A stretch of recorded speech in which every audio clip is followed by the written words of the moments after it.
Hey church, Pastor Bryan here with a new episode of Quarantine Chronicles. I was out on vacation last week and did not get a chance to make a video for you.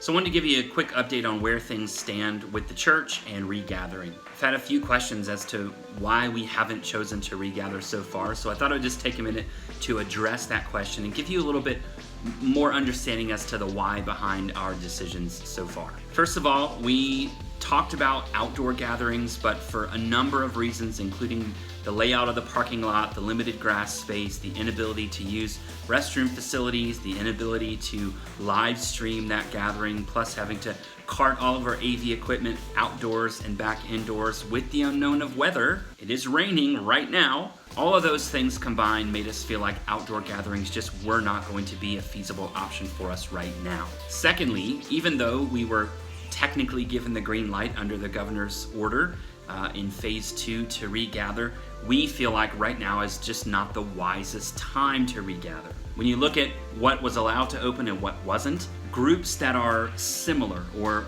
events that are similar to a church gathering. So I'm talking movie theaters, I'm talking music venues, I'm even talking gyms where you'd have a larger number of people in an enclosed space for a lengthy period of time.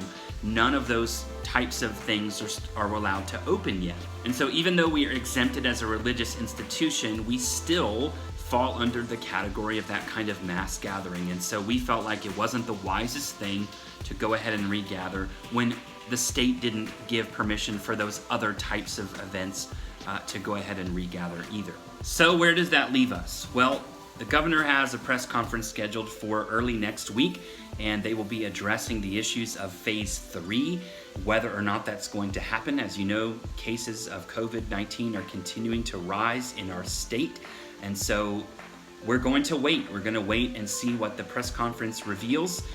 If we move into phase 3, I think that'll give us a much clearer picture of a date that we can actually set for regathering, hopefully sometime in July. But we want to take this a week at a time, and we really want to listen to and respect what the state is recommending, as well as listening to the health professionals who are part of this congregation. And so I know that some of you do not agree with the decisions we've made so far, but I'm thankful that you trust our leadership, and I pray that you'll continue to trust us. Now, in the meantime, I know that there are plenty of you who are desperate to be with other people again. And so we've given the green light to community groups to be able to gather with some strong, capital S, bold, underlined, strong recommendations.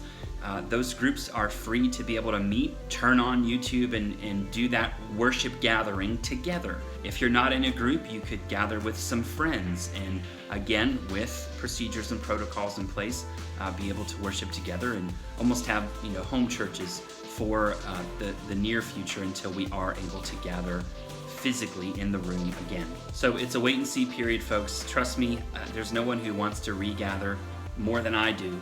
Staring at a camera lens and preaching my guts out to a camera is not the funnest thing in the world, but I'm thankful that you continue to watch and be encouraged and challenged by the sermons, that you're participating in corporate worship even from home, and we do long for the day that we can get back together and give each other an elbow bump or a fist bump or even, God forbid, a hug, right? Church, I love you. I'm so thankful for each of you who call Missio your home, and grateful for your continued generosity, for your continued prayers for me and for this leadership team, and look forward to being able to gather with you again soon. Take care, y'all.